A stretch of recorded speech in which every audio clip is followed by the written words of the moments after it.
الرجيم بسم الله الرحمن الرحيم إلا من تاب وآمن وعمل صالحا فأولئك يدخلون الجنة ولا يظلمون شيئا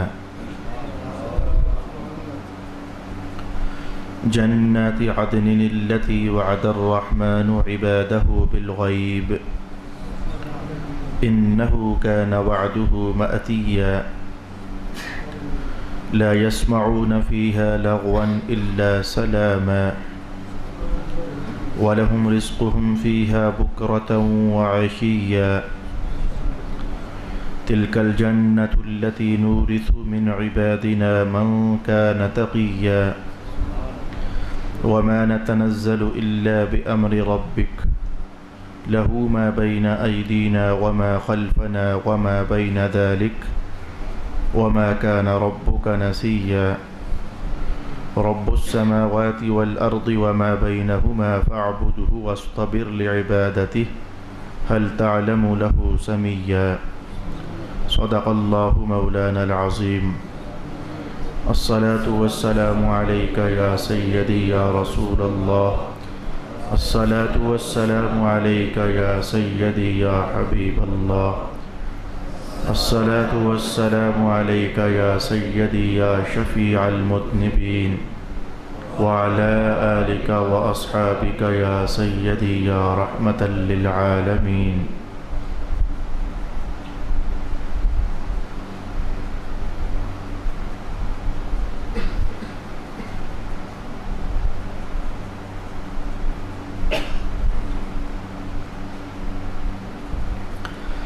سوائے ان لوگوں کے جنہوں نے توبہ کی اور ایمان لائے اور نیک عمل کیے تو وہی لوگ جنت میں داخل ہوں گے اور ان پر بالکل ظلم نہیں کیا جائے گا۔ ہمیشگی کی جنتیں ہیں جن کا رحمان نے اپنے بندوں کے ساتھ غیب سے وعدہ کیا ہے، بے شک اس کا وعدہ پورا ہونے والا ہے۔ وہ جنت میں سلام کے سوا اور کوئی لغو بات نہیں سنیں گے، ان کے لیے اس میں صبح و شام ان کا رزق ہوگا۔ یہ ایسی جنت ہے جس کا وارث ہم اپنے بندوں میں سے اس کو بنائیں گے جو متقی ہوگا، اور ہم فرشتے صرف آپ کے رب کے حکم سے نازل ہوتے ہیں، ہمارے آگے ہمارے پیچھے اور جو کچھ اس کے درمیان ہے وہ سب اللہ ہی کی ملکیت ہے، اور آپ کا رب بھولنے والا نہیں ہے۔ آسمانوں کا اور زمینوں کا اور جو کچھ ان کے درمیان ہے ان سب کا وہی رب ہے، سو اسی کی عبادت کرو اور اس کی عبادت پر ثابت قدم رہو۔ کیا تم اس کے کسی ہم نام کو جانتے ہو؟ صدق اللہ مولانا العظیم۔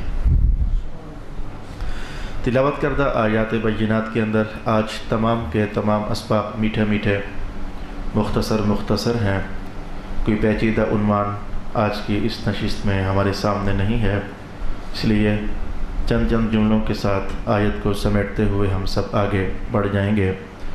پہلا موقع رب کائنات نے ارشاد کیا سوائے ان لوگوں کے جنہوں نے توبہ کر لی۔ اصل میں یہاں سے عنوان شروع نہیں ہو رہا، عنوان اس سے پہلے سے شروع ہو رہا ہے، جس کا ایک حصہ گزشتہ نشست میں آپ کو بیان کر چکا ہوں۔ تو ایسا کر لیتا ہوں کہ عنوان کو ایک دوسرے کے ساتھ ملانے کے لیے اور جوڑنے کے لیے گزشتہ ایک لائن بھی آپ کے سامنے تلاوت کر دیتا ہوں۔ رب کائنات نے ارشاد کیا کہ ان پاکیزہ لوگوں کے بعد کچھ نالائق لوگ آ گئے جنہوں نے اپنی نمازوں کو ضائع کیا، تو عن قریب ایسا ہے کہ ہم انہیں پھر غش میں ڈالیں گے، سادہ لفظوں کے اندر معنی ہم انہیں دوزخ میں ڈالیں گے۔ کچھ لوگوں نے نمازوں کو ضائع کیا اور اپنی خواہشات کی پیروی کی، ہم انہیں دوزخ میں ڈالیں گے۔ اس کے فوراً بعد کہا ہاں اگر کسی نے معافی مانگ لی تو ہم معاف کر دیں گے۔ یہ عنوان تھا اصل میں، گزشتہ بات کے ساتھ یہ عنوان تھا، ہاں اگر کسی نے معافی مانگ لی تو ہم اسے معاف کر دیں گے۔ آج اس مقام پر رک کر میں 2 یا 3 باتیں ضرور آپ کی خدمت میں بیان کرنا چاہوں گا۔ جب بھی قرآن حکیم نے توبہ کا کانسیپٹ دیا ہے، جب بھی، اور آج اس جب بھی کو سمجھنے کے لیے اللہ رب العالمین نے مجھے توفیق نصیب فرمائی، تو میں نے قرآن پاک کے اس عنوان پر 72 کے قریب مقامات کا مطالعہ کیا کہ جن میں اللہ تعالیٰ نے توبہ کی بات کی ہے. توبہ توبہ، جس نے توبہ کر لی، جو توبہ کرتا ہے. من تاب من یتوب توب، اس طرح کے صیغے اور لفظ اس مادے سے استعمال ہوئے. تو 72 کے مقامات جو میں نے آج تلاوت کیے تو ان میں اکثر میں نے یہ چیز پائی کہ رب تعالیٰ فرماتا ہے کہ توبہ کی روح کیا چیز ہوتی ہے. منہ سے توبہ کرنا، منہ سے توبہ کرنا، استغفر اللہ میری ربا توبہ. تو کیا اتنا کہنے سے توبہ منعقد ہو جاتی ہے یا اس کے لیے کچھ پروسیس بھی ہوتا ہے؟ تو اللہ رب العالمین نے اکثر مقامات پر ایسا ہوا کہ توبہ کا پروسیس نیکسٹ زندگی کے حوالے سے بیان کیا، اور وہ یہ تھا، یہاں بھی ہمارے سامنے موجود ہے. من تاب، جو کرے توبہ، وآمن، اور اپنا ایمان سنبھال کے رکھے آئندہ، وعمل صالحا، اور پھر جو اچھے عمل بنتے ہیں وہ کرتا رہے. تو توبہ کا پروسیس تب پورا ہوتا ہے کہ جو ہوا، میں اس پر بھی تھوڑی سی بات کرنا چاہوں گا، جو ہوا سو ہوا، آئندہ ایمان بھی بچا کے رکھو اور اپنی اطاعت رسول بھی بچا کر رکھو. یہ توبہ نہیں ہوگی. ان قریب شب معراج آ رہی ہے، اور پھر ان قریب شب برات آ جائے گی، اور پھر تسلسل ہی کے ساتھ شب لیلۃ القدر بھی ہمارے سامنے رمضان کے راتوں میں آنے والی ہے. تو اب یہ 3 پاکیزہ راتیں ہمارے پاس آنے والی ہیں. تو کئی مجھ جیسے نااہل لوگ مساجد میں آتے ہیں، سارے ساری رات جاگتے ہیں، اور کوشش بھی کر لیتے ہیں کہ 2 آنسو گر جائیں، اور پھر وہ دعائیں بھی کر لیتے ہیں، 100 نفل بھی پڑھ لیتے ہیں، لیکن اس کے بعد سال بھر کے لیے نظر نہیں آتے. میں یہ نہیں کہتا کہ اس رات کو عبادت کرنے پر اللہ نے رحمت نہیں دی، میں یہ نہیں کہتا، دی ہے، اللہ پاک نے رحمت دی ہے. لیکن جو آج کی رات، یعنی آج کی رات سے مراد وہ 3 راتوں کا نام میں نے لیا، تو آج کی رات جو سارا جاگ کر آپ نے کاٹی اور پھر آہوزاریاں کی ہیں، تو اگلے دن پھر فجر بھی نصیب نہیں ہے، وہ یہ توبہ نہیں ہے. مقصد یہ ہے کہ یہ توبہ نہیں ہے. توبہ تو یہ ہے کہ توبہ کا معنی میں اگر بالکل محاوراتی زبان میں کہوں تو یہ ہوتا ہے کہ جو کپڑوں کا میل لگ گئی ہے اسے دھویا جائے اور آئندہ پھر میل لگنے سے بچایا بھی تو جائے نا. تو یہ کیا ہوا کہ ابھی ادھر کپڑوں کو دھو کر فارغ ہوئے تو دھونے کے فوراً بعد ساتھ ہی پھر اسے میلا کر دیا، جیسے یہ دھونا اور نہ دھونا برابر ہو گیا. تو توبہ کا کانسیپٹ بھی کچھ اسی طرح سمجھیں کہ آج کی رات تو توبہ کر لی، کل پھر 2 نمازیں چھوڑ دیں، پرسوں پھر 3 نمازیں چھوڑ دیں، اور پھر یہ ذہن میں رکھا چلو شب برات ہے کہ پھر صحیح توبہ کریں گے. نہیں میاں، رب کائنات نے ارشاد کیا الا من تاب وآمن وعمل صالحا. جس کی توبہ یوں ہوئی، جیسے میں نے پروسیس بیان کیا، جس کی توبہ یوں ہوئی کہ آئندہ اس نے جو ہوا اس پر معافی مانگی، اور اب اس نے اپنے ایمان کو بھی پختہ رکھنے کا ارادہ کیا اور اپنا عمل بھی صالح کیا، تو مولا کائنات نے کہا فَأُولَئِكَ يَدْخُلُونَ الْجَنَّةَ، اللہ ان لوگوں کو جنت میں داخل فرمائے گا. تو توبہ کے بعد اللہ تعالیٰ، میں ویسے یہ 72 مقامات کسی اور کانسیپٹ کے حوالے سے میں نے تلاوت کرنا دیکھنا چاہے. میں اس عنوان پر دیکھ رہا تھا کہ اللہ اکبر، جتنے بھی گناہ ہیں، ایک گناہ کے علاوہ جتنے بھی گناہ ہیں، آج میں نے اس بات کو دیکھا، پہلے بھی تھی لیکن طلب میں آج ہوئی تو میں نے کہا چلیں دیکھوں تو صحیح. مثلا میں آپ کے سامنے گناہوں کا نام لینے لگا ہوں. چلیں بھائی، کوئی چوری کرتا ہے، کوئی جھوٹ بولتا ہے، کوئی شراب پیتا ہے، کوئی زنا کرتا ہے، کوئی والدین کے ساتھ بے ادبی کرتا ہے، کوئی رشتہ داروں کے حقوق پائمال کرتا ہے، کوئی شخص بہن بھائیوں کے حقوق پائمال کرتا ہے، کوئی پڑوسیوں کے حقوق پائمال کرتا ہے، کوئی نظروں کو گندا کرتا ہے، کسی کی زبان غیبت اور چغلی سے پاک نہیں ہے، کسی کے کان گانے بجانے کی گناہ میں ملوث ہوتے رہتے ہیں، کسی کے ہاتھ ہیں جو ظلم و ستم ڈھاتے رہتے ہیں، کسی کے پاؤں ہیں جو غلط راہوں پر چلتے رہتے ہیں، کسی کا دماغ ہے جو برا سوچتا رہتا ہے، کسی کا دل ہے جو گندے مندے معاملات میں دھڑکتا رہتا ہے. چلے 16 گناہ تو میں نے آپ کے لیے گن دیے. کوئی قتل کرنے میں ملوث ہے، کوئی ڈکیتیاں کر رہا ہے، کوئی راہوں میں کھڑے ہو کر لوگوں کو ڈرا کر ان کا مال چھین رہا ہے، کوئی کسی دوسرے کی بیٹی کو بے آبرو کر رہا ہے، کوئی کسی کی بہن کی عزت کا خیال نہیں کر رہا ہے، کوئی خامند ہے تو اپنی بیگمات کے حقوق پائمال کر رہا ہے. میں کتنے سارے گناہ تو گن چکا، اور بھی بہت سارے گناہ ہیں. تو میں اس بات پر دیکھنا چاہ رہا تھا کہ ایک جملہ بول کر پھر میں کہنے لگا ہوں، لگ ایسے رہا ہے اور یقیناً ایسا ہے کہ رب کائنات نے اپنے ارادے میں رحمت کو غالب کیا ہوا ہے اور اپنے غضب کو مغلوب فرمایا ہوا ہے. اور مثلا میں یوں کہوں تو یہ بالکل صحیح ہوگا، جہاں بھی گناہ کی بات چلتی ہے نا تو ترتیب کے ساتھ چلتے جاؤ. تو اللہ تعالیٰ جیسے کلام پر کلام ارشاد فرما رہا ہے، زنا کرنے والوں زنا ہو گیا، آؤ معافی مانگ لو معاف کر دوں گا. وہ شراب پینے والوں شراب پی لی ہے، آؤ ہاتھ جوڑو معاف کر دوں گا. چوریاں کرنے والوں چوری کر لی ہے، آؤ ہاتھ جوڑ لو معاف کر دوں گا. بے نماز رہنے والوں تم بھی آ جاؤ، تمہیں بھی ہم معاف کر دیں گے. معافی کا پروسیس الگ الگ ہے لیکن تمہیں بھی ہم معاف کر دیں گے. ماں باپ کو ستانے والے ہاتھ جوڑ